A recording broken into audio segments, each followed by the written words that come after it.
December 7, 1941, 7:55 a.m., Pearl Harbor, Hawaii. As bombs fell on Battleship Row, few imagined that an indigenous language from the deserts of the American Southwest would soon become one of the Allies' most unbreakable weapons. Dry desert wind scraped through Window Rock, Arizona, as radios carried news of war. Static hissed, faint crackle of Japanese planes over Hawaii, voices in English that few Navajos fully understood.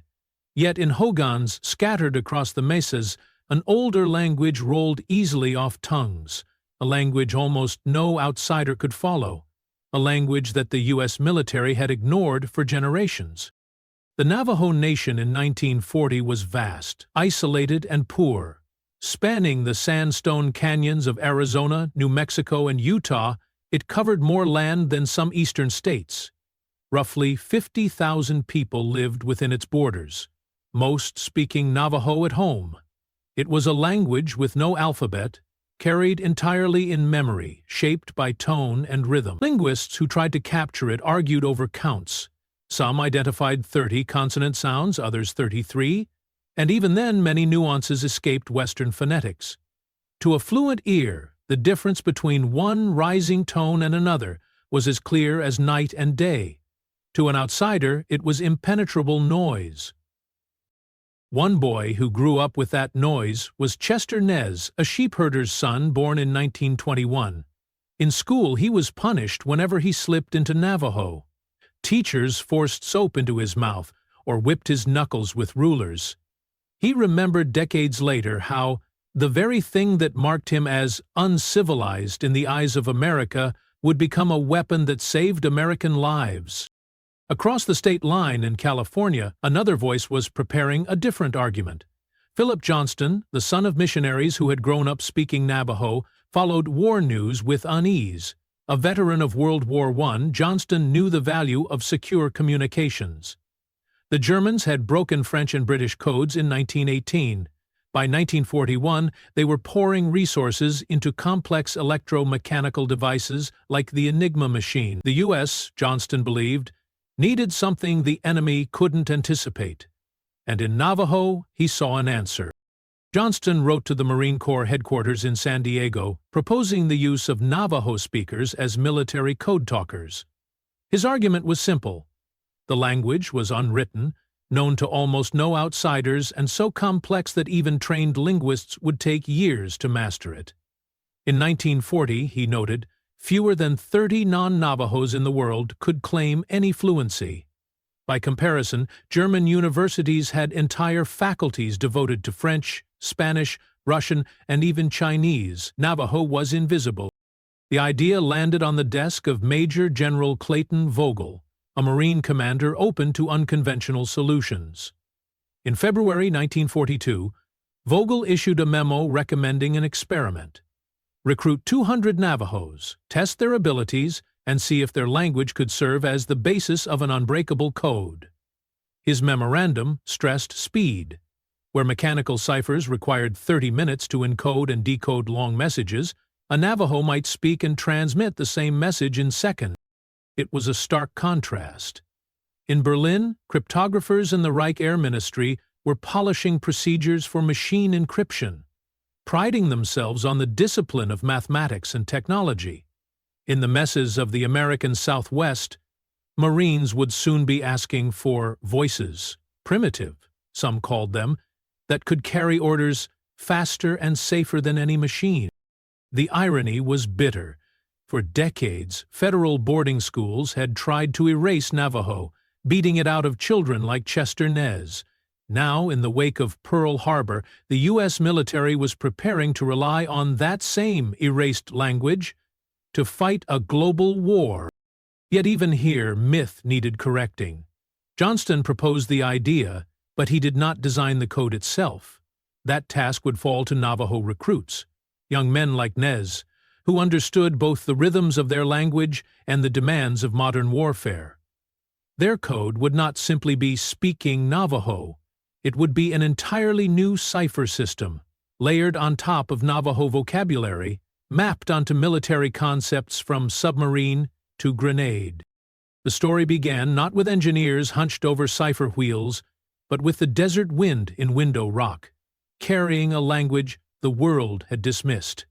What America had once silenced was about to become the voice of survival. We could never use the word Navajo, we were just Marines. Chester Nez remembered the blunt truth decades later. The Corps didn't want to advertise its secret weapon.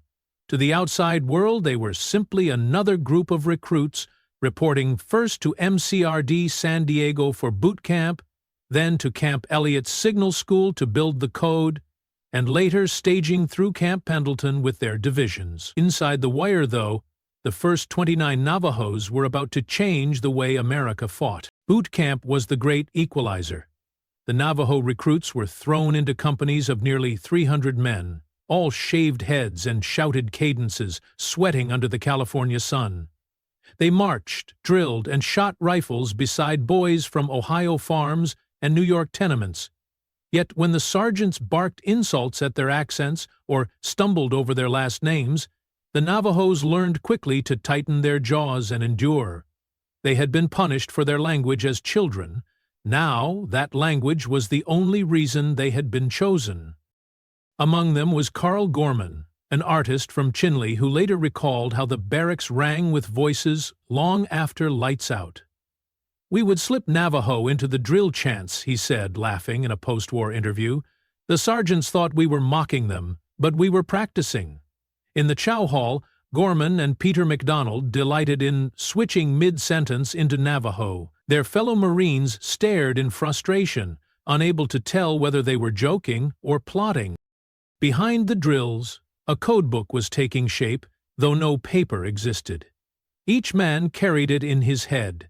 At first, the vocabulary numbered 211 base terms, assigning Navajo words to military concepts: iron fish for submarine, chicken hawk for dive bomber. Over the years, the list would expand to more than 400 entries, a living cipher that grew as the war did. Tests proved the brilliance of the system. Marine test summaries showed that a typed message, laboriously encoded, transmitted, and decoded, could take half an hour, while the same order sent by Navajo voice went through in roughly 20 seconds. Major General Clayton Vogel read those results and declared the experiment a success. Still, the irony lingered. Drill instructors mocked the recruits for broken English, even as Marine officers praised their flawless transmissions. The very sound ridiculed in boot camp became the sound of efficiency in war.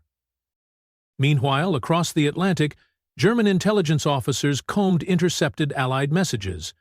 The Reich's cryptographic bureaus had studied dozens of languages, even sending anthropologists to the American Southwest before the war, but they had never invested in Navajo. Their reports admitted that some Allied codes remained intractable. For all the Reich's obsession with machinery and mathematics, they had overlooked a voice spoken only in hoggans and canyon shadows. Here, too, myth needs tempering. The Navajo language alone was not the code. Simply speaking, it would have been vulnerable. Fluent speakers like Chester Nez himself admitted as much. The genius lay in the cipher built on top of Navajo, a deliberate mapping of syllables to military systems. It was a code born in memory, carried in silence, and hardened in the dust of Camp Pendleton. When the first 29 men marched out of training, they wore the same uniforms as everyone else, indistinguishable in formation. But within weeks, their voices would carry orders faster and safer than any radio machine. The Corps still told them not to use the word Navajo. The silence, as Nez later said, was part of the duty. August 7, 1942, the jungle lit with muzzle flashes as Marines stormed ashore.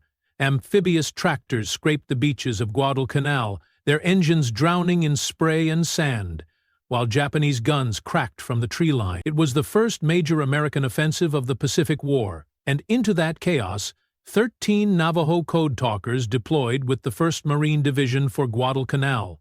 6 of them went ashore with the initial assault battalions on August 7, 1942, carrying radios heavier than rifles. The 1st Marine Division, under General Alexander Vandegrift, had been told to seize a Japanese airfield on the island's north shore. The landing was unopposed, but the fight that followed turned into 6 months of misery, mud, fever, and constant assault from the Japanese 17th Army. In that crucible, the Corps tested its unproven experiment. Could voices from Arizona and New Mexico carry orders faster than machines? One of those voices belonged to Samuel Holliday, a young Marine from Monument Valley. Holliday later recalled how the sweltering humidity attacked everything. Rifles rusted overnight, radios hissed and sputtered, wires shorted in the rain. "You couldn't keep the equipment dry," he said in a post-war interview, "but our language, that always came through." When field radios faltered, Holliday cupped his hand around the microphone and spoke in Navajo. Within seconds, his words carried across the division network, baffling any Japanese eavesdropper. The numbers told the story. They handled hundreds of tactical messages under fire. Their transmissions ran without error, a stunning achievement compared to the Corps' encryption devices that took 30 minutes to process a single order. In his after-action report, Major Howard Connor, the division's signal officer, praised their accuracy and speed. He noted that in the chaos of night attacks and jungle skirmishes, Navajo Code Talkers passed instructions in less time than it took a rifleman to reload. The contrast with Japanese methods was stark.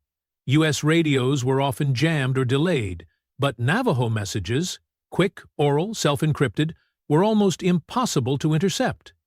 The Japanese, by necessity, relied on couriers sprinting through jungle trails or flashing hand signals under fire. Many never arrived. American patrols captured crumpled orders in Japanese script on dead runners, hours too late to matter. Against that fragility, the Navajo voices moved like electricity. Holliday's most vivid memory came during one of the nightly banzai assaults. Exhausted Marines clung to foxholes while Japanese troops pressed in with bayonets. A desperate request went up for reinforcements. Holliday, his radio crackling, transmitted the call in Navajo.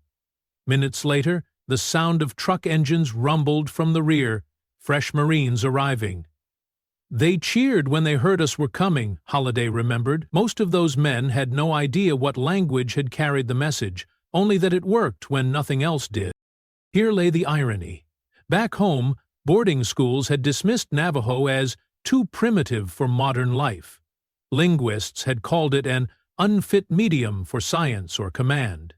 Yet in the steaming jungles of Guadalcanal, that same unfit language carried life-or-death orders with a speed machines couldn't match. Still, myth needs checking. Post-war articles sometimes claimed the Navajo Code Talkers turned the battle on Guadalcanal. The truth is more sober. The campaign was decided by logistics and attrition, the U.S. Navy's ability to resupply Marines, Japanese shortages of food and medicine, and relentless Allied air and sea pressure. Of the roughly 19,000 Japanese dead, many perished from starvation and disease rather than bullets. American losses stood near 7,100. Navajo voices did not alter those grand currents, but they ensured that within the Marine lines, orders arrived on time, artillery struck the right hills, and reinforcements didn't march to the wrong valley. The enemy's perspective confirms it. Japanese diaries recovered after the battle describe Allied radios chattering like birds, undecipherable. Officers complained of an enemy signal system that seemed immune to infiltration. To them, the jungle was filled with strange sounds, unintelligible and unnerving. In the end, Guadalcanal baptized the experiment. 6 Navajos proved their worth under fire, carrying the unlikeliest of weapons. Words once punished in classrooms, now celebrated in action reports. For the first time, America had not only trusted the Navajo voice, but depended on it. As Holliday walked away from the front lines, gaunt and fevered, he carried in his memory something no enemy cipher bureau could ever capture: the knowledge that his language had saved fellow Marines. While the Japanese posed the immediate threat in the Pacific, Even German intercept services in Europe strained to make sense of Navajo traffic and failed just as completely. By 1943, Navajo traffic surged into the hundreds of coded messages per day during major operations. From Bougainville to Tarawa, Marine signal battalions relied on Navajo voices to carry reports of troop movements, artillery targets, and airstrikes. To Allied commanders, the system was quick and flawless. To Axis eavesdroppers, it was maddening. In Berlin, the Reich's intercept services prided themselves on mastery. German cryptographers had humbled Poland and France with speed, broken British ciphers, and, for a time, exploited weaknesses in U.S. diplomatic codes.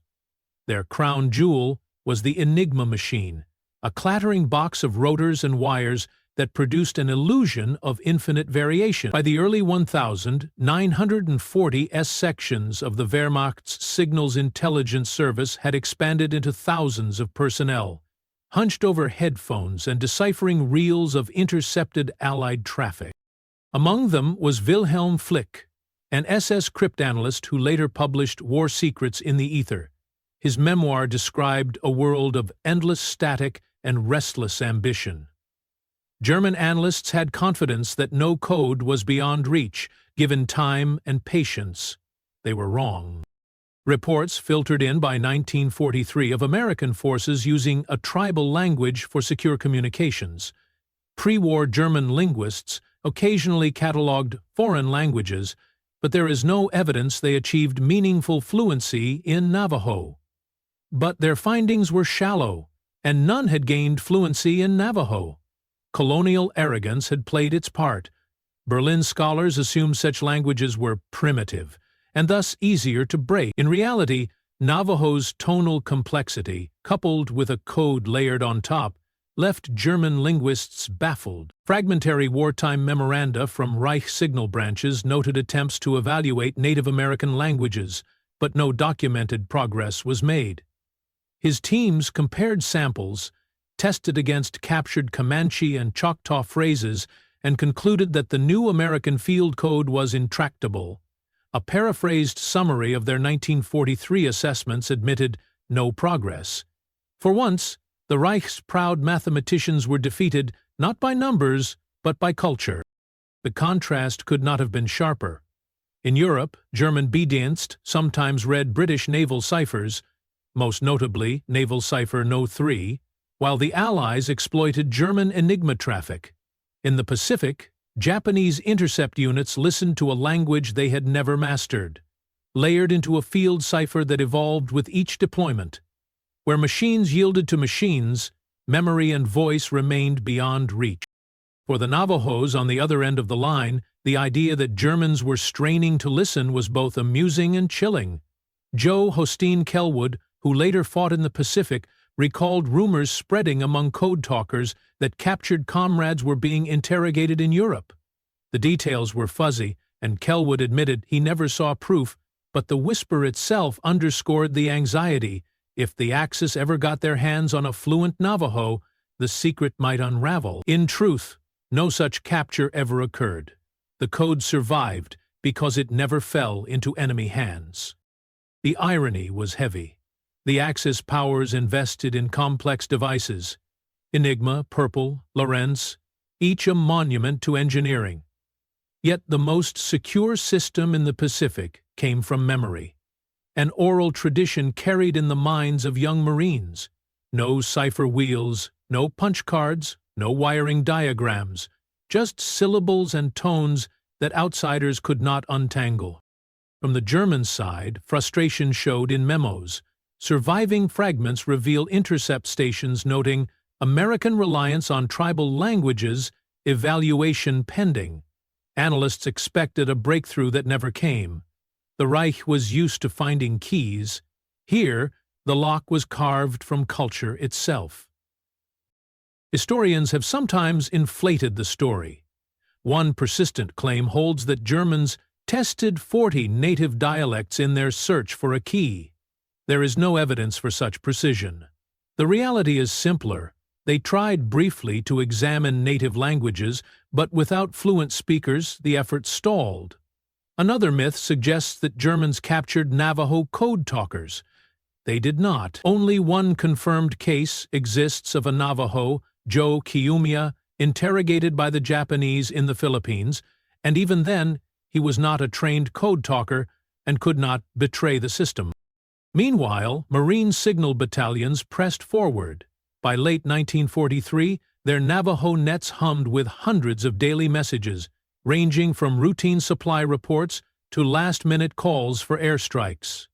To the Germans straining at their receivers, these bursts sounded like bird chatter, fast, melodic, and impossible to parse.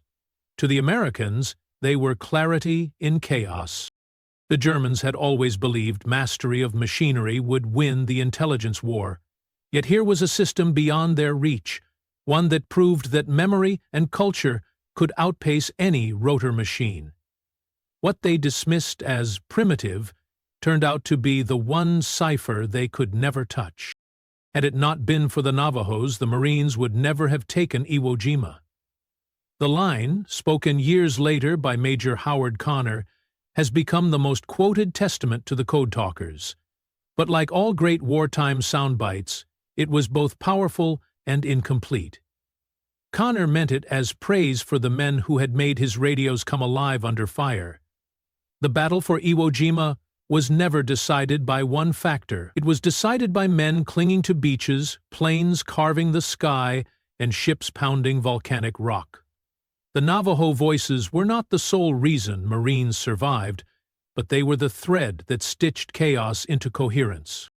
The long road to Iwo Jima began at Saipan in the summer of 1944. The 2nd Marine Division landed into a storm of Japanese resistance, waves of fire cutting across the beaches. Here, the Navajo Code Talkers proved themselves indispensable. Their rapid-fire transmissions kept regiments aligned during the confused night fighting around Mount Tapochau. Officers noted with awe that orders could move from a regimental command post to rifle companies on the front in less than a minute. In battle reports, the phrase, "message received, no errors," became common enough to seem routine. By the time of Iwo Jima in February 1945, the Code Talkers were no longer an experiment. They were doctrine. Allendale June and Thomas Begay were among the small team of 6 Navajos assigned to the first wave of the 5th Marine Division. Alongside them on the island was Ira Hayes, a Marine who would become immortalized in Joe Rosenthal's photograph of the flag raising on Mount Suribachi. For all three, the landing on Iwo Jima was nothing short of hell. The Imperial Japanese Army garrison had prepared for annihilation. Some 21,000 defenders packed the island, armed with artillery hidden in caves and a warren of tunnels that allowed them to appear, strike, and vanish. American commanders expected a 3-day fight. Instead, it dragged into 5 weeks of slaughter.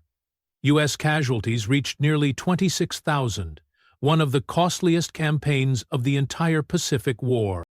Marine reports credit 6 Navajo Code Talkers with handling more than 800 messages in the first 48 hours at Iwo Jima, a volume unmatched by any cipher machine.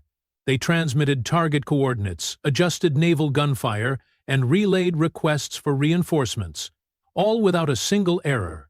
Where field ciphers would have bogged down commanders for half an hour, Navajo Code delivered clarity in seconds. Action reports described the pressure in blunt terms. Units cut off on the beachhead relied on radios to call artillery against Japanese strongpoints. Every second of delay meant Marines dying under machine gun fire. Without the Navajos, Connor later admitted, the entire operation would have been jeopardized. His statement wasn't mathematical precision, it was battlefield gratitude. Thomas Begay recalled the moment when mortar rounds began bracketing his position near the landing zone. He slung the heavy radio on his back and sprinted across open sand. "I ran because the message had to go through," he said decades later. The orders were his alone to carry. No one else on that beach could say them in Navajo. He dove into a foxhole, keyed the handset, and spoke. The barrage lifted minutes later. That memory never left him. The sound of incoming shells, the pounding of his feet, and the words tumbling out of his mouth in a language no enemy could touch. The contrast was merciless. Japanese defenders relied on couriers in the tunnels, runners dodging collapse, and flamethrowers or hand flags waved through smoke. Many messages never arrived. American radio nets, by contrast, hummed with Navajo voices, their syllables unbroken by enemy jamming. Radios designed to connect men often fell silent under interference, yet the Navajo net, quick, oral, impenetrable, stayed alive. There were small mercies even in that nightmare.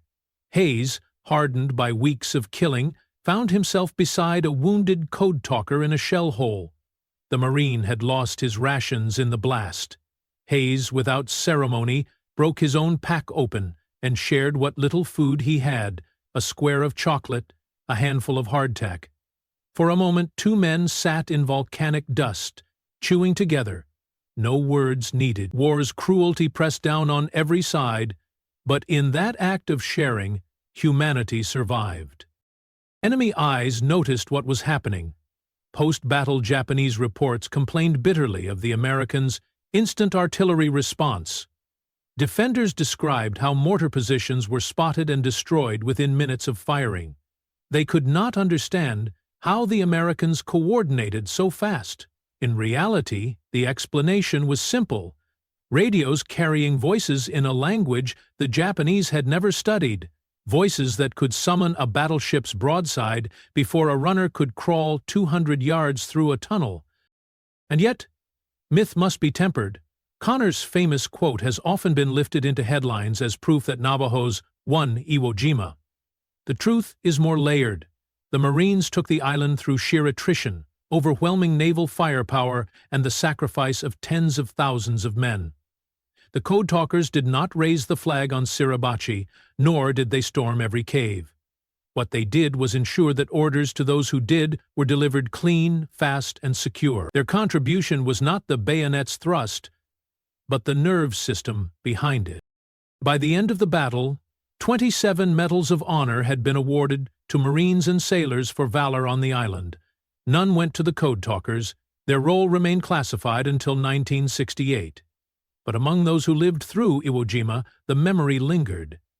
Begay's sprint with his radio, June's steady voice in the headset, Hayes' quiet act of kindness, all became part of an unwritten ledger, remembered by those who survived because of them. When the flag went up on Mount Suribachi, the photograph captured America's triumph.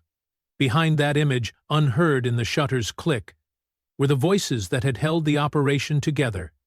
Voices spoken in a tongue the world had once tried to erase. Voices that, in the fire of Iwo Jima, proved themselves the most reliable weapon in the Marine arsenal. Many asked me, "What are the words?" I told them, "Only the wind knows." The phrase has drifted through post-war retellings, attributed to Joe Kiyomiya, a Navajo soldier captured by the Japanese in the Philippines. Whether he spoke those exact words is uncertain, but the spirit of the story captures his ordeal. A man battered for knowledge he could not give. Kiyomiya was not a code talker. He had been serving with the U.S. Army in the Philippines when Japanese forces overran Bataan in 1942. Like thousands of others, he endured the death march and the brutal confinement that followed in Kempeitai-run POW camps. His captors eventually discovered that he was Navajo. Rumors had already reached Japanese intelligence of American units using native languages to transmit orders. To them, Kiyomiya seemed the key to breaking a code they could not understand. He was dragged before interrogators, including officers like Colonel Takeuchi, whose questions grew sharper as their frustration mounted. They thrust intercepted radio traffic in front of him, demanding translations. But the sheets of paper were meaningless. The words were Navajo, yes, but bent into a cipher that only trained code talkers understood. Kiyomiya could no more unlock them than a German soldier could read a calculus proof. The torture began. Kiyomiya later told American debriefers how he was beaten, forced to stand in cold water, subjected to hours of questioning. He tried to explain that he was Navajo but not part of the Marine program, that he had no code book. His very fluency in the language made the Japanese more certain he was lying. "They thought I was hiding something," he recalled. "I had nothing to give." Here lay a bitter irony. His knowledge of Navajo made him valuable in their eyes, yet it was useless without the system his fellow Marines had built. In fact, the very genius of the code lay in its design. No single speaker, not even a fluent Navajo, could break it. Only those trained in the mapping, airplane names, artillery terms, layered substitutions, held the key. The contrast with Europe was striking. Elsewhere, in Europe, German Bedienst had at times penetrated British naval ciphers, most notably Naval Cipher Knot 3, while the Allies in turn exploited German Enigma traffic. With Enigma, even fragments of information could open doors. The Japanese, by comparison, had a fluent speaker of the target language in their hands and achieved nothing. The code remained safe because it lived only in the memories of men chosen for that purpose. When the Allies advanced into the Philippines in 1945, Kiumiya was liberated. In his U.S. Army debrief, summarized by intelligence officers, he described the interrogations and the beatings, his relief at seeing American uniforms again. His story spread after the war, often inflated into tales of several Navajos captured. The reality is simpler. Only Kiumiya's case is confirmed. He had been a prisoner, a victim, but not a code talker. For him, survival meant silence. For the Navajo Code itself, survival meant secrecy. Even when the enemy held one of their own, the system remained intact. The Japanese never cracked it. The wind still held the words. July 26, 2001, the sound of drums echoed in the U.S. Capitol Rotunda as Navajo Code Talkers received the Congressional Gold Medal. The beat of the drum carried up the marble columns, rolling like distant thunder, reverberating in a hall built for the voices of presidents and senators. That day, the United States finally honored the men whose service had been kept secret for a generation. President George W. Bush stood at the podium, flanked by Senator Jeff Bingaman of New Mexico and a row of aging Navajo veterans. Their hair was silver now, their uniforms fitted with medals long overdue. "You saved countless lives," Bush told them, his words drawn from the prepared text, but his tone deeply personal. Every Marine who walked across Iwo Jima owes a debt to the Code Talkers. For once, the Navajo men did not have to remain silent about their wartime duty. The country that had once tried to erase their language now enshrined it in gold. The statistics were humbling. Between 375 and 420 Navajos had served as code talkers during World War II, part of a larger force of roughly 13,000 Native Americans who wore U.S. uniforms. By the time of the medal ceremony in 2001, fewer than 50 Navajo Code Talkers were still alive. Each wore the weight of a story few Americans had ever heard. One of those men was Peter MacDonald, a former code talker who later became chairman of the Navajo Nation. In his remarks, he reminded the crowd that their language had once been punished in schools and outlawed in classrooms. "They told us not to speak it," he said. "Then they asked us to use it to win a war." The irony was almost too sharp to bear. Children beaten for speaking Navajo had become men celebrated for the same sound in the nation's most sacred civic space. The memories they shared that day were a blend of war and culture. At a reunion in Washington, a surviving code talker brought fry bread to share with Marines half his age. The Marines, used to MREs and field rations, laughed as they tore pieces from the warm bread, tasting something that carried the desert into the capital. In that moment, food bridged generations, and the war was no longer just history. It was human. The contrast was striking. In 1942, the program had been classified, its existence concealed even from most of the military. Wives and children knew only that their husbands and fathers served in communications. When the war ended, the silence continued.